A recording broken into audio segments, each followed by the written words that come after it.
Hello दोस्तों, welcome to my YouTube channel. तो कैसे हैं आप लोग? आई होप कि आप लोग अच्छे होंगे। चलिए आज हम लोग बायोलॉजी का सबसे इम्पोर्टेंट चैप्टर श्वसन तंत्र के बारे में पढ़ते हैं। श्वसन तंत्र क्या होता है? तो आप लोगों को पता ही होगा कि सांस अंदर लेना और क्या छोड़ देना श्वसन कहलाता है। अब तंत्र क्या है? तो तंत्र के बारे में बोल सकते हैं कि मतलब इसमें क्या बहुत सारे सिस्टम, बहुत सारे अंग क्या जुड़े रहते हैं, इसलिए इसको क्या तंत्र बोले जाते हैं। श्वसन तंत्र में लोग क्या बहुत सारे अंग जुड़ा हुआ है, तब हम लोग सांस लेते हैं, जीते हैं, इसलिए क्या इसको श्वसन तंत्र बोला जाता है। देखिए फर्स्ट में लिखा था ऑक्सीकरण। ऑक्सीकरण क्या है? तो श्वसन जब लेते हैं तो हम लोग क्या इसमें ऑक्सीजन की आवश्यकता पड़ती है, तो ऑक्सीजन के कारण ही क्या इसे ऑक्सीकरण मतलब क्या बोलते हैं। दूसरा क्या था? ऊर्जा तथा ऊष्मा। श्वसन के दौरान ऊर्जा और ऊष्मा क्या दोनों बने रहते हैं, इसलिए इसे क्या ऊर्जा तथा ऊष्मा मतलब क्या बोलते हैं। श्वसन के दौरान ऊर्जा और ऊष्मा दोनों बने रहते हैं। ऊष्मा बने रहने के दो कारण हैं, एक श्वसन की क्रिया और दूसरा क्या रक्त का परिसंचरण। अगर रक्त का परिसंचरण नहीं होगा, श्वसन नहीं होगा, तो क्या हम लोग का शरीर ऊष्मा नहीं दे, ऊष्मा मतलब नहीं होगा, गर्म नहीं रहेगा, क्या ठंडा हो जाएगा, और ठंडा हो जाएगा तो क्या हम लोग मृत घोषित हो जाएंगे, क्या मर जाएंगे। देखेंगे आप लोग क्या मरे हुए व्यक्ति की क्या होता है कि जो शरीर होता है वो क्या मतलब ठंडा हो जाता है, ठीक है। इसके बाद देखिए श्वसन अंग। श्वसन अंग क्या है? श्वसन अंग में सबसे पहला मतलब जैसे मान लीजिए जो भी जीव जंतु है प्राकृतिक में, धरती पर जो जीव जंतु है वो किस अंग से सांस लेते हैं उसके बारे में पढ़ना है। सबसे बोला था स्तनधारी। स्तनधारी क्या है? जो अपने बच्चों को क्या दूध पिलाती है, दूध पिलाकर पोसती है, उसे स्तनधारी कहते हैं। जैसे क्या मनुष्य आ गया, पशु मतलब पशु आता है, तो मनुष्य क्या मनुष्य फेफड़ा से सांस लेता है। जब हम लोग छोटे थे तो क्या सोचते थे कि नाक से सांस लेते हैं, अगर नाक बंद कर देंगे तो क्या मुंह से सांस लेंगे, लेकिन न तो नाक से सांस लेते और न ही मुंह से सांस लेते। क्या सांस लेते तो फेफड़ा से ना इन्हें धक्का लगा रहा है, फेफड़ा से सांस लेते हैं। इसके बाद जो कीट होता है, जो कीड़ा मकोड़ा छोटा छोटा होता है, वो क्या श्वास नली से है, इसको इंग्लिश में क्या ट्रेकिया बोलते हैं, और फेफड़ा को लंग्स बोलते हैं। जो जलीय जीव होता है, जलीय जीव क्या गिल्स से सांस लेता है, गिल्स मतलब क्या इंग्लिश गिल्स बोलेंगे, और जब हिंदी में बोलना होगा तो कोलूम बोलेंगे। और जो गल फेफड़ा का नाम हम लोग सुने छोटे छोटे में, वो क्या वो उर्दू है, ठीक है। इसके बाद देखिए मेढक। मेढक का 3 अवस्था होता है। 3 अवस्था कौन कौन होता है? तो एक क्या भूमि के ऊपर भी रहता है, भूमि के अंदर भी रहता है, और क्या जल में भी रहता है। जब जल में रहेगा तो उसको हम लोग टेडपोल बोलते हैं। जैसे बेंग मछली देखे होंगे, जब हम लोग छोटे छोटे थे तो क्या आहारा में चल जाते थे और क्या बेंग मछली पकड़ कर लाते थे, और जब पालते थे, जब बड़ा हो जाता था तो क्या होता था, पता चला कि क्या मेढक है। जब मेढक पर रहेगा तो क्या फेफड़ा से सांस लेगा, और इसके बाद फिर क्या भूमि का मतलब क्या भूमि के अगर अंदर रहेगा तो त्वचा ले, और इसके बाद पानी में यानी कि टेटकुल अवस्था में रहेगा तो क्या गिल्स से सांस लेगा, ठीक है। इतना कोई दिक्कत है? चलिए अब इसके बाद देखते हैं कि श्वास क्या है। तो सांस अंदर लेना और क्या सांस बाहर छोड़ देना। सांस अंदर लेना और सांस को बाहर छोड़ देना, क्या उसे श्वास बोलते हैं। अब देखिए श्वास में क्या होता है, एक अंदर लेना और क्या एक बाहर छोड़ना। अंदर लेना को निश्वसन बोलते हैं, और क्या बाहर छोड़ना को निश्वसन। अंदर लेना को निश्वसन और बाहर छोड़ना को निश्वसन। यहाँ पर बस निश्वसन जोड़ देना है, नी जोड़ देना है, तो क्या हो गया निश्वसन हो गया। इसके बाद होता है कि मान लीजिए बाहर अंदर लेने को क्या निश्वसन और बाहर छोड़ देना को निश्वसन बोलते हैं, लेकिन हम लोग अंदर सांस लेते कितना है और कितना बाहर छोड़ते हैं उसको देखते हैं। जो मान लीजिए वातावरण में उपस्थित रहेगा उसी में हम लोग लेंगे। जिस मान लीजिए यहाँ पर कितना नाइट्रोजन कितना है, तो नाइट्रोजन 78% है, तो नाइट्रोजन कितना जब इतना है उतना ही ना लेंगे, 78 है तो 78 लिए। इसके बाद ऑक्सीजन O2 कितना 21, तो 21 लिए। इसके बाद CO2 0.03 है तो 0.03 लिए।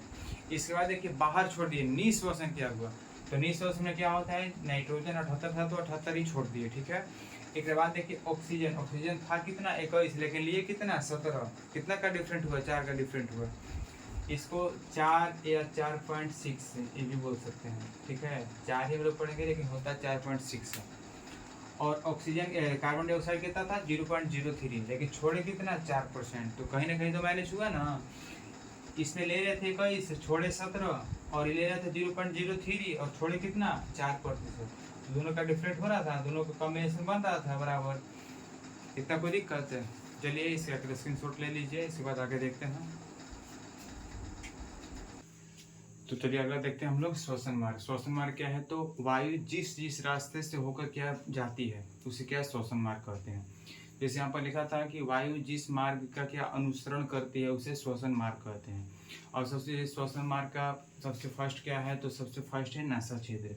नसा छिद्र क्या होता है कि इसमें छोटे छोटे बाल होते हैं जो वायु में धूलकण मौजूद होते हैं, उसको क्या यहीं पर ब्रेक कर देता है, रोक कर देता है, उसे क्या नसा कपाट बोलते हैं। देख लीजिएगा आप लोग के नाक में क्या छोटा छोटा बाल होगा, ठीक है।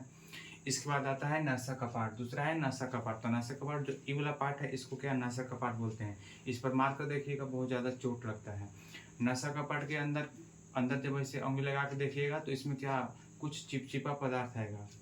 इस चिपचिपा पदार्थ का क्या काम है कि मतलब यही कार्य है कि जो धूलकण, जो छोटे छोटे धूलकण होते हैं जिससे क्या बाल नहीं मतलब अपने अंदर चिपका पाता है, वो क्या जो इसको नसा कपाट में जो चिपचिपा पदार्थ रहता है जिसे क्या म्यूकस बोलते हैं, वो चिपका लेता है।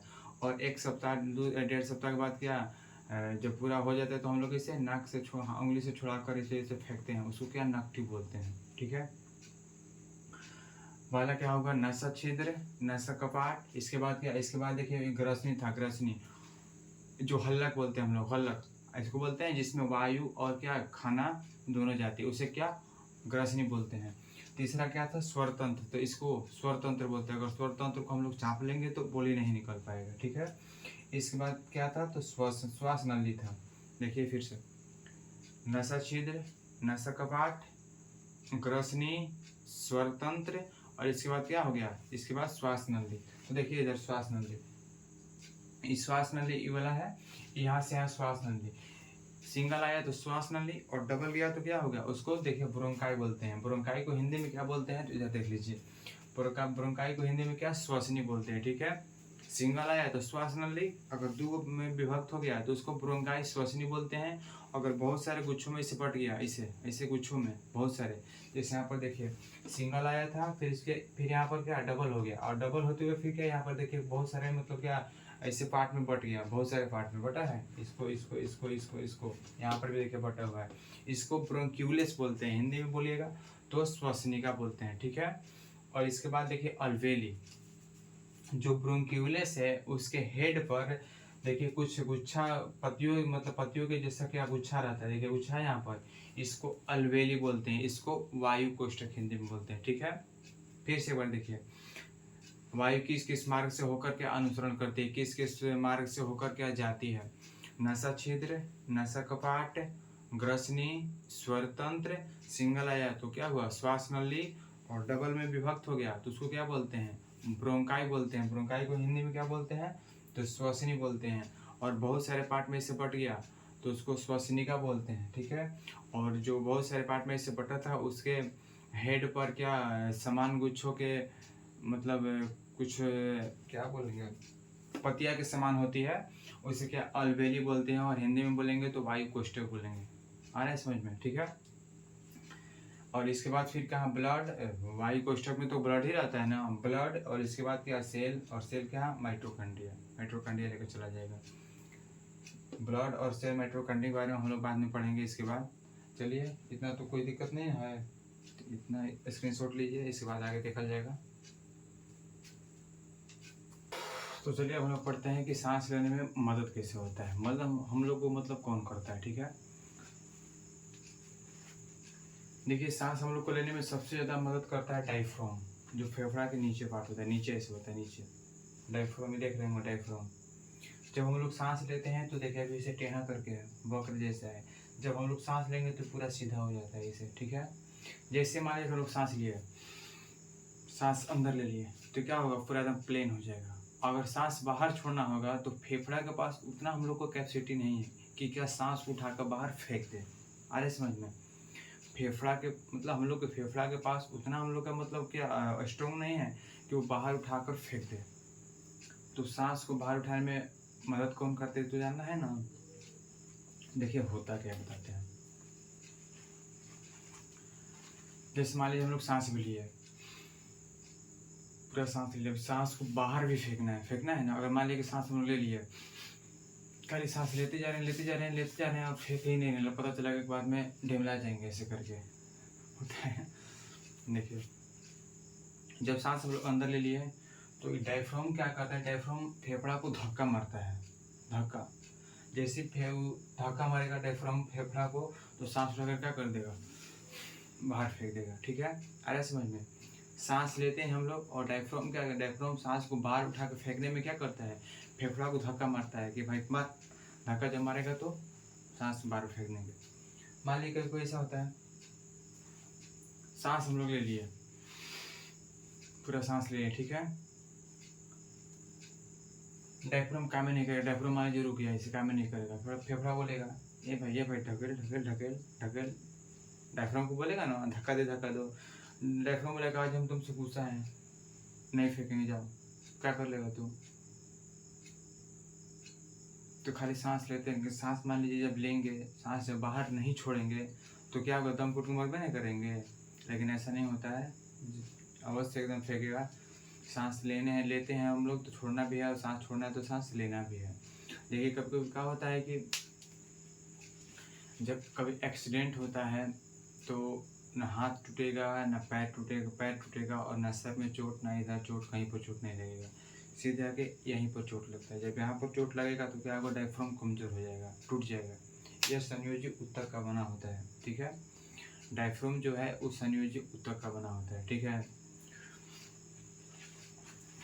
जब एक्सीडेंट जोर से होगा तो क्या होगा, यहीं पर लगेगा और क्या, डायफ्राम खत्म, टूट जाएगा। जब डायफ्राम टूट जाएगा तो हम लोग सांस सिर्फ ले सकते हैं, उठा कर बाहर उसको फेंक नहीं सकते हैं, समझ रहे हैं बात। क्योंकि डायफ्राम तो क्या होगा, डायफ्राम तो डैमेज हो गया, टूट गया ना, खत्म हो गया उसकी कहानी। तो सांस जब बाहर नहीं फेंकेगा तो खाली हम लोग सांस लेंगे तो जीवित रहेंगे, सांस खाई लीजिए, फेंकना एकदम आवश्यक पड़ जा रहा है ना। इसलिए क्या होता है, जैसे ही एक्सीडेंट हुआ, ना हाथ टूटा ना पैर टूटा, डायफ्राम खत्म तो क्या, हम लोग सांस को उठा कर बाहर नहीं फेंक पाएंगे और वायु को बाहर नहीं ना फेंक पाएंगे, बस मर जाएंगे। और कभी कभी क्या होता है कि जो गर्भवती महिला होती है, पूछे कि गर्भवती महिला कैसे सांस लेती है, उनके पेट में तो बच्चा आ जाता है, जिससे क्या डायफ्राम नीचे दब जाता है। अभी पूछने वाला सवाल है, सही बात है। देखिए होता क्या बताते हैं, जब उनके पेट में बच्चा हो जाता है तो डायफ्राम के नीचे बेचारा दब जाता है, और ये मान लीजिए बच्चा हो गया, दब गया तो उठेगा नहीं ना उठेगा, नहीं उठेगा तो क्या होता है, जो उनका ये बत्ता होता है, पसली फूलता है, पचकता है, यही डायफ्राम का काम करता है, सबसे अहम भूमिका निभाता है डायफ्राम का। क्या, तो पसली, बत्ता, आ रहा है समझ में। जो गर्भवती महिला होती है उसकी जो ये बत्ता होते हैं, बत्ता कार्य करता है सांस को बाहर फेंकने में, समझ रहे हैं बात। कभी कभी देखे होंगे हम लोग को खाते खाते हिचकी आ जाता है, हिचकी क्यों आता है देखिए बताते हैं। यहाँ पर देखिए थोड़ा सा, ये क्या था, हल्लक है, इसमें क्या सांस वाला भी रास्ता है, ये सांस वाला हो गया, ये हवा वाला हो गया, और ये क्या फूड भोजन वाला हो गया, ठीक है। मान लीजिए यहाँ से हम लोग भोजन किए, इधर आया फूड, इधर आया एयर, ठीक है। ये देखिए यहाँ पर गेटमैन का काम करता है। जैसे मान लीजिए ये 2 दरवाजा है, 2 दिखाई दे रहा है, 2 है, जिससे मान लीजिए यहाँ पर 3 भी हो गया।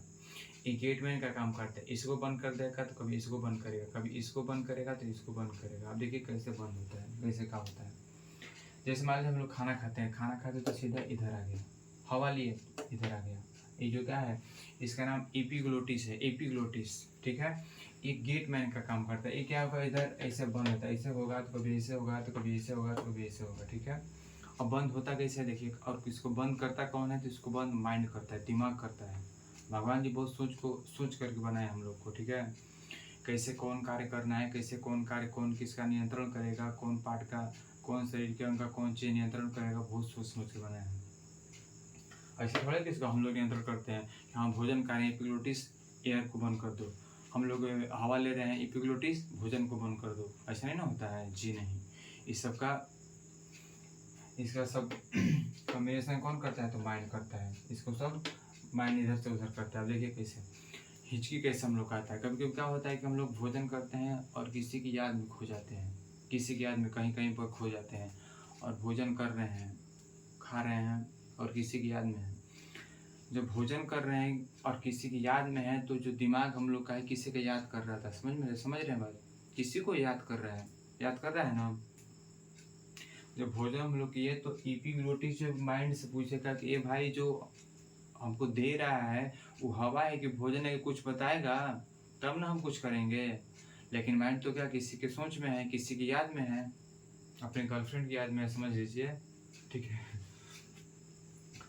जब वो माइंड नहीं बता पाया, माइंड तो किसी के याद में था, माइंड बेचारा नहीं बता पाया। अगर मान लीजिए गलती से एयर वाले को बंद कर दिया और आ रहा था खाना, तब तो ठीक है।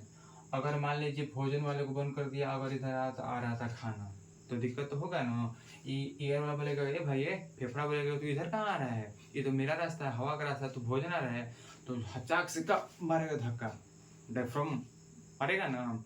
तो भोजन क्या, वही भोजन ओ ओ करते रहिएगा, जब तक धक्का तब तक मारेगा जब तक कि क्या पूरा यहाँ से साफ ना हो जाए। फिर हम लोग क्या पानी पीते हैं, जब पानी पियेंगे तो थोड़े वाले में चल जाएगा, फिर ठीक हो जाता है।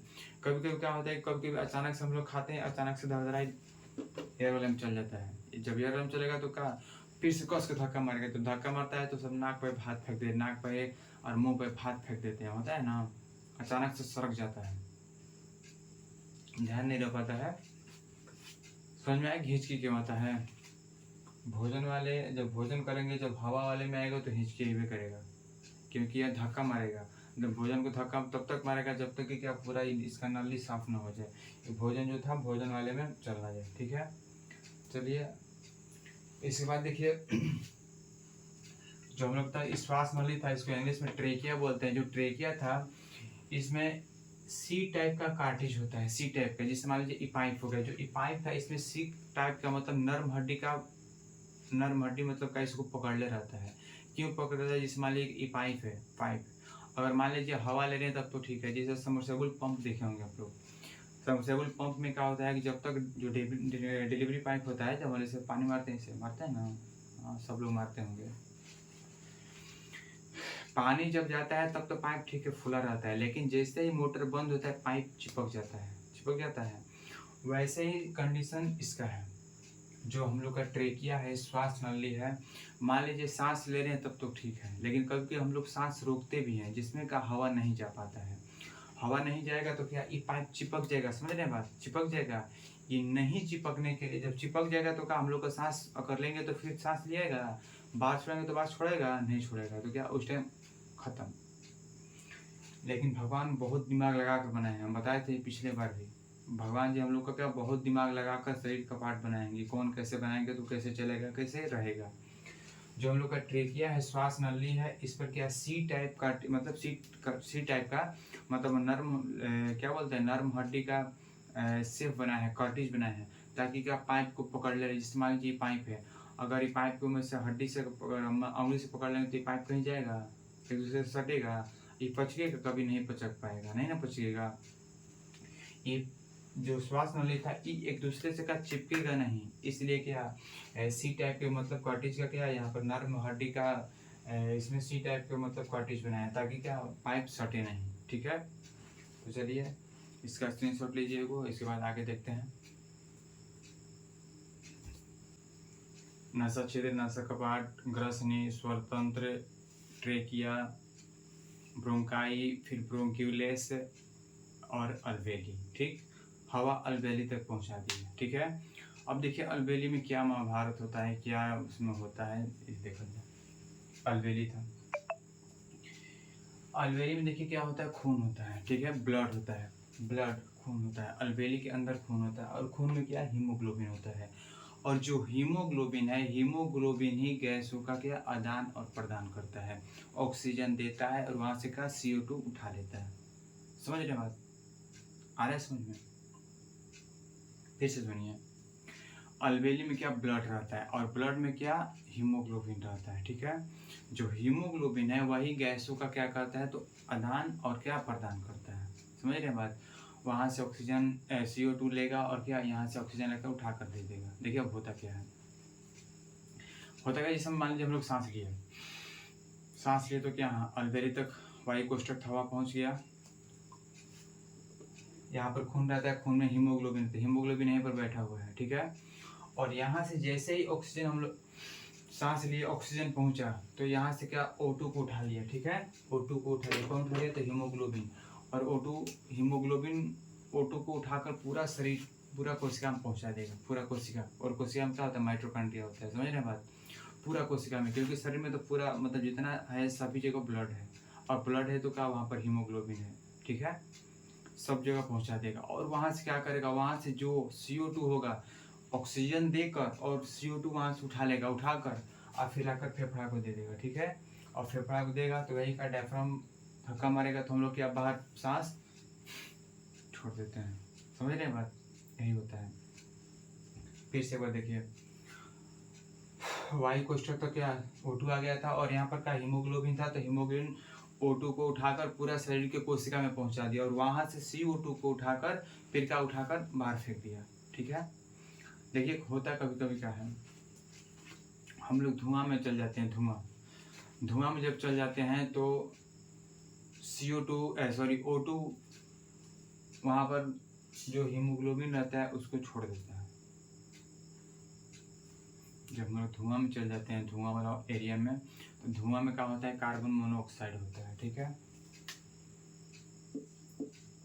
कार्बन मोनोऑक्साइड होता है धुआं में। जब हम लोग धुआं में पूरा सांस ले लेंगे तो क्या पूरा शरीर तो धुआं चल जाएगा, कार्बन मोनोऑक्साइड चला गया, और यहाँ से O2 की जगह क्या किया, जो हीमोग्लोबिन हुआ था, हीमोग्लोबिन बहुत खतरा है, हरामी है ये, ठीक है, लालची है ये।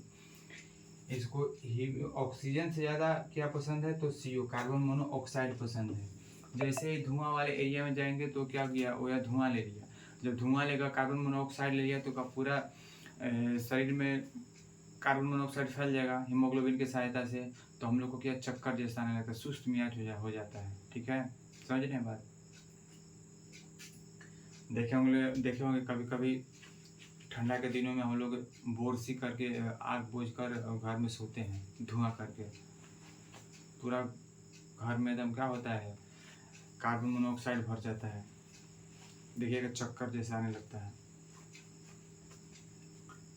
इसलिए क्या बोलते हैं कि हीमोग्लोबिन को ऑक्सीजन से ज़्यादा CO2 में अट्रैक्टिव है, ठीक है। नहीं कहावत है कि प्यार की नाव में उसी दिन छेद हो जाता है जिस दिन गर्लफ्रेंड अपने से सुंदर अपने दोस्त से मिला देती है, समझ रहे हैं बात, वही कंडीशन इसका है। ऑक्सीजन तो था, इसे क्या ये ले रहा था, लेकिन जब इसको धुआं मिला तो ये धुआं को लेने लगा, ऑक्सीजन को छोड़ दिया कि जाओ जहाँ जाना है तुमको, तुमसे कोई मतलब नहीं है, समझ रहे हैं बात, आ रहे समझ में। चलिए ठीक है, चलिए एक सवाल है कि नॉर्मल इंसान जो होता है वो 1 मिनट में कितनी बार सांस लेता है, अगर कोई जानता हो तो कमेंट कीजिएगा। नॉर्मल जो इंसान होता है, मतलब जो जगे हुए इंसान है, सोते हुए नहीं, जगे हुए जो इंसान है, वो 1 मिनट में कितना बार सांस लेता है, सोने पर वो इंसान कितना बार सांस लेता है, और जो छोटा बच्चा होता है, छोटा बच्चा, वो 1 मिनट में कितना बार सांस लेता है, चलिए हम बताते हैं। देखिए जो नॉर्मल इंसान है, नॉर्मल जगा हुआ इंसान, वो 16 बार सांस लेता है, मतलब 1-2 बार इधर से उधर हो सकता है, वो अलग बात है, लेकिन मतलब 15 से 16 बार सांस लेता है 1 मिनट में। और जो व्यक्ति सोया हुआ है वो 12 बार सांस लेता है, समझ रहे हैं बात, क्योंकि जगा हुआ व्यक्ति क्या लंबा सांस लेता है, लंबा टानता है, जिसे उठा के बाहर फेंकता है, एकदम लंबा, एकदम लगता है चल गया एकदम महादेव को, ठीक है। और जो छोटा बच्चा होता है वो कम से कम 1 मिनट में 25 बार सांस लेता है, क्योंकि उसका जो लंग्स होता है, फेफड़ा तो छोटा होता है, बार बार सांस ले लेता है, समझ रहे हैं बात। चलिए अगला टॉपिक अगले वीडियो में देखेंगे, इतना के लिए बाय बाय। कोई दिक्कत होगा तो कमेंट कर सकते हैं, ठीक है।